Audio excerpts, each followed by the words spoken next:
A él, a nuestro columnista internacional, Gustavo Rodríguez. ¿Cómo estás, Gustavo? Hola, Gastón, muy buenos días. Columnista internacional. Yo lo leí tal cual de cómo está hoy en la pauta. Vengo de Plotier. Columnista, Gustavo Rodríguez, columnista tiene internacional, dice. Gracias. Yo también soy internacional. No de información internacional. No aplica. Estás Claro, en la ya frontera. no aplica, no, claro. Estás Ya en la frontera. Bueno, Muy... ese es el productor que te nombra así. Somos un equipo internacional en todo caso, ¿no? Estoy tratando de mantener la línea, no No sé vas a si poder. lo notarán ustedes. Aquí estamos ajustándonos a lo que dice la información. Habíamos anticipado ayer, este fin de semana comenzó la COP27, estamos hablando de la cumbre de cambio climático, la ONU Verde, por decirlo de manera vulgar.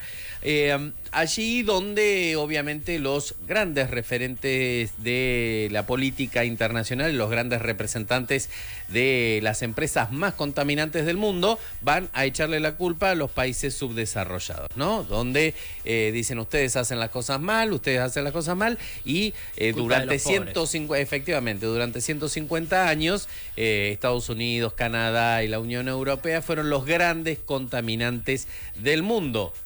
A veces fronteras adentro, y cuando ya destruyeron todo, fueron a otros países a hacerlo. En el caso de África, en el caso de Sudamérica, en los océanos, en los mares, en los ríos, en los lagos y en los cielos. Así, por ejemplo, lo señaló el presidente de Francia, Emmanuel Macron, quien fue uno de los que fue a lavar culpas. Dijo: nosotros no sacrificaremos nuestros compromisos climáticos bajo la amenaza energética de Rusia. Ahora tiene la culpa Rusia. Claro, ¿no? no olvidaste, claro. Escuchemos al presidente francés. Nosotros no sacrificaremos nuestros compromisos climáticos bajo la amenaza energética de Rusia. En consecuencia, todos los compromisos suscritos por los países deben mantenerse. Para los más ricos, en particular los países europeos como Francia, ha sido nuestra estrategia nacional, conforme a nuestros compromisos.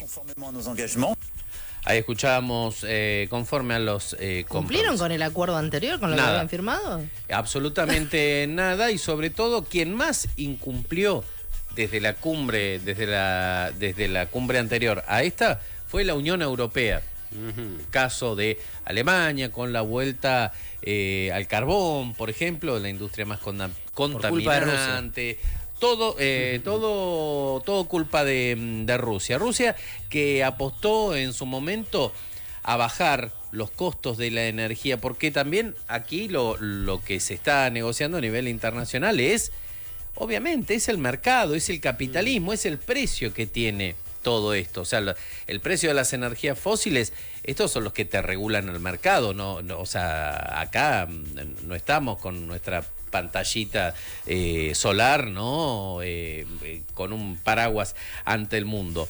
Bueno, en una entrevista que le realizó la cadena Euronews, la cadena portuguesa de noticias, interesante, Úrsula von der Leyen, la presidenta de la Comisión Europea, ante algunas preguntas no incómodas, un poquito incómodas, que tienen que ver con el tema de por qué la Unión Europea, o por qué los grandes países van a estas cumbres y dicen hay que apostar a las energías renovables, esto que el otro, y después son esos mismos países, esas grandes potencias que se quedan con el mercado de aplicación, que se quedan con las empresas, que se quedan con los desarrollos y no dejan nada para el resto, ni siquiera aquellos países como por ejemplo Argentina, Bolivia y Chile, que podrían extraer gracias a una minería mucho menos contaminante que cualquier otra minería, el litio, después no pueden vendérselo a cualquiera. No se lo van a poder vender a Rusia. ¿Por qué? Porque van a aparecer las sanciones. No se lo van a poder vender a Irán porque van a aparecer las sanciones.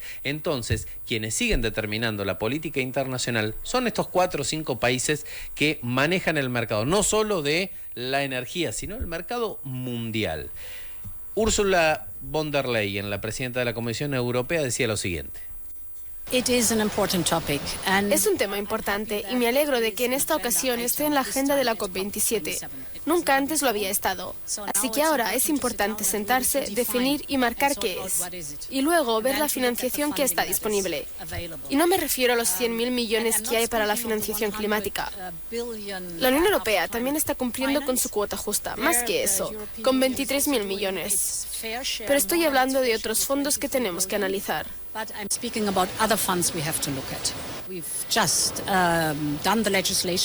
Acabamos de legislar en la Unión Europea para que los Estados miembros puedan poner un impuesto sobre los beneficios excesivos de las empresas productoras de energía.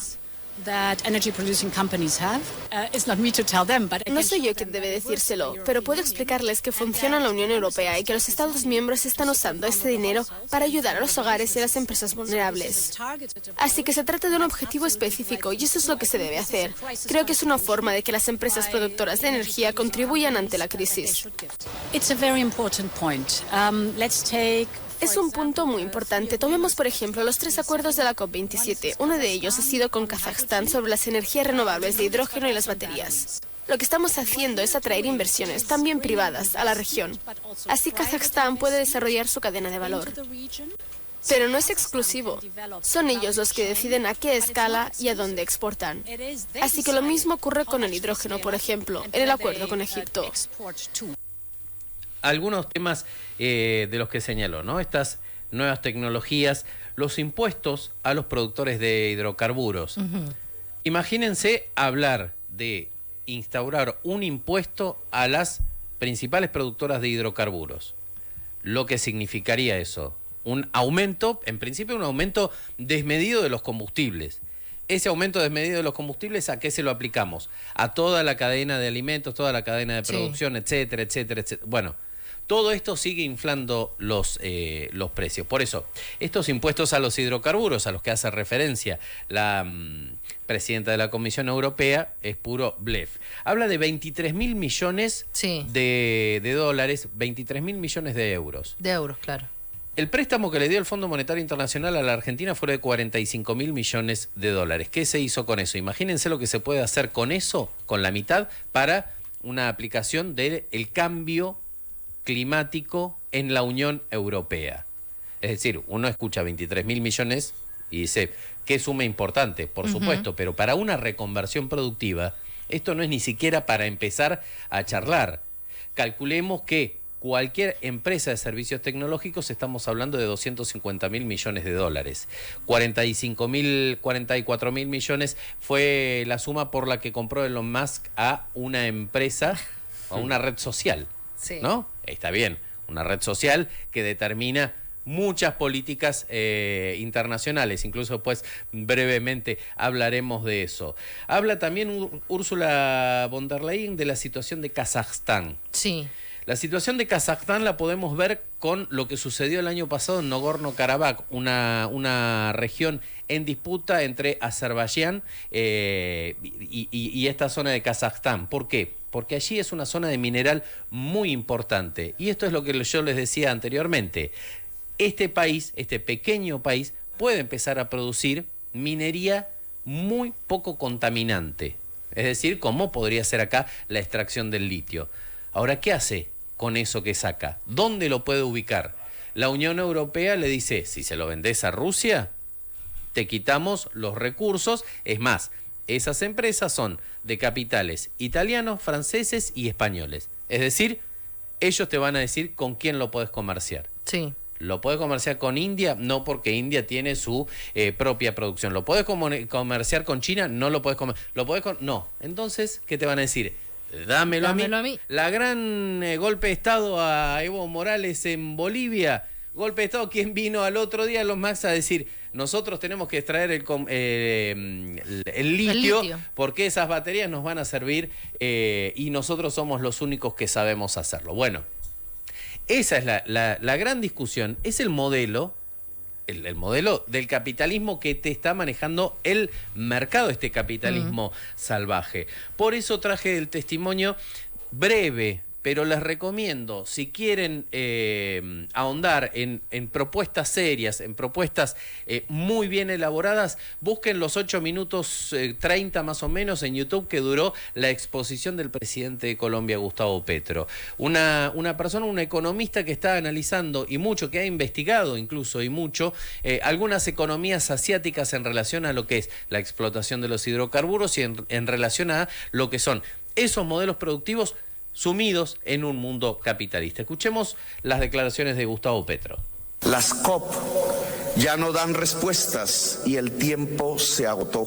Las conferencias globales de gobiernos deben poner la política al mando para generar el plan global de desconexión de los hidrocarburos. La descarbonización es un cambio real y profundo del sistema económico que domina. Es la hora de la humanidad y no de los mercados. Este es el decálogo que proponemos. El mercado no es el mecanismo principal para superar la crisis climática. Es el mercado y la acumulación de capital quien la produjo y no serán jamás su remedio. Solo es la planificación pública y global multilateral la que permite pasar a una economía descarbonizada mundial. La ONU debe ser el escenario de dicha planificación. Es hora de desvalorizar la economía de los hidrocarburos con fechas definidas para su final y valorizar las ramas de la economía descarbonizada. La solución es un mundo sin petróleo y sin carbón. Ahí estábamos escuchando a Gustavo Petro. La discusión que plantea el presidente hoy de Colombia es, incluso trasladémosla acá a la región. Te iba a decir. Sí. Si decimos con los hidrocarburos, ¿cómo hacemos una reconversión productiva? Diciéndole a las personas que hoy viven de los hidrocarburos, lo que vos haces es malo, no hay que hacerlo, no hay que... Sí. ¿Cómo suplantás un sueldo promedio de un petrolero que hoy está cobrando 350.000, 400.000 pesos, a decir, lo que vos haces es malo y lo tenés que dejar de hacer? A esa persona vos la mandás a la casa. ¿Cómo la sumás a esa persona a la discusión política a tu favor? Es decir, pensemos entre todos, ¿cómo hacemos una reconversión productiva? Y no a partir de mañana hay que cancelar el fracking, sino ¿cómo hacemos que el fracking nos dé, o sea, lo que se establece como a veces las zonas de sacrificio? ¿Es muy polémico? Sin duda. Sí. Pero eso es lo que está planteando Gustavo Petro, es decir, ¿cómo hacemos cambios culturales, productivos importantes? Sumando a todos los sectores a la mesa de discusión, y te tenés que sentar a escuchar cosas que por ahí no te van a gustar y a decir cosas que por ahí al otro no le van a gustar. Bueno, de eso se trata justamente la política, pero la política de mercado es la que te dice esto es lo que tenés que hacer. Y de eso deberían tratarse estas cumbres también, ¿no? Un poco de una discusión en serio, ¿no? De ir a tirar discursos que después cada uno se va a su casa y hace lo que quiere. Claro, porque en esta cumbre el malo es Vladimir Putin y Xi Jinping, ¿no? China y Rusia. Claro. Pero incluso trascendieron las imágenes que yo traía, pero por cuestiones de tiempo no vamos a llegar a pasar, la charla que mantenía Emmanuel Macron con nada más y nada menos que el representante del mal en Latinoamérica, con Nicolás Maduro. Emmanuel Macron diciéndole, nos tenemos que juntar, tenemos que empezar a discutir algunas cuestiones. Ahí está, mira, gracias a los compañeros de televisión. Esa reunión breve que se dio entre Nicolás Maduro y Emmanuel Macron. Estamos hablando del presidente de Venezuela y el presidente de Francia, el máximo referente de la Unión Europea para las cuestiones políticas, el embajador político de la Unión Europea, diciendo, nos vamos a juntar, Maduro diciéndole, ya está el canciller estableciendo los mecanismos para que nos juntemos a discutir. ¿A discutir qué? Discutir cuestiones energéticas. Aquello que estaba terminantemente prohibido, bueno, en estas imágenes podemos ver, ¿no? Que el capitalismo hace lo que le conviene y no lo mejor para todos y todas. Y que nos escriben acá también Andrés y nos dice que, con respecto a la columna, ¿no? Hay que nacionalizar y estatizar el litio en Argentina. Bueno, eso es una discusión importante, incluso esta discusión tripartita que se está haciendo. Evo Morales la trajo en su momento también, ¿no? Evo Morales, bueno, es la discusión que que se plantea entre Luis Arce, el presidente de Bolivia, Gabriel Boric y el presidente argentino, es decir, establecer una mesa tripartita. Hay un ingeniero industrial argentino, Eduardo Gigante, con quien pudimos conversar en este verano, que es muy, pero sumamente interesante lo que dice en relación a la proyección del litio, en América Latina, sobre todo en este gran potencial que tiene Argentina, Chile y Bolivia. ¿Por qué? Porque tiene una contaminación. Cualquier acción sobre el medio ambiente tiene una contaminación. Cualquier cuestión extractivista tiene un impacto. Claro. Un barrio que no tiene cloacas es sí, altamente contaminante. Bueno, la extracción del litio también, pero la extracción del litio en el norte argentino tiene un impacto ambiental muy, pero muy bajo comparado con otras energías y comparados con otras minerías. Gracias, Gustavo. A ustedes.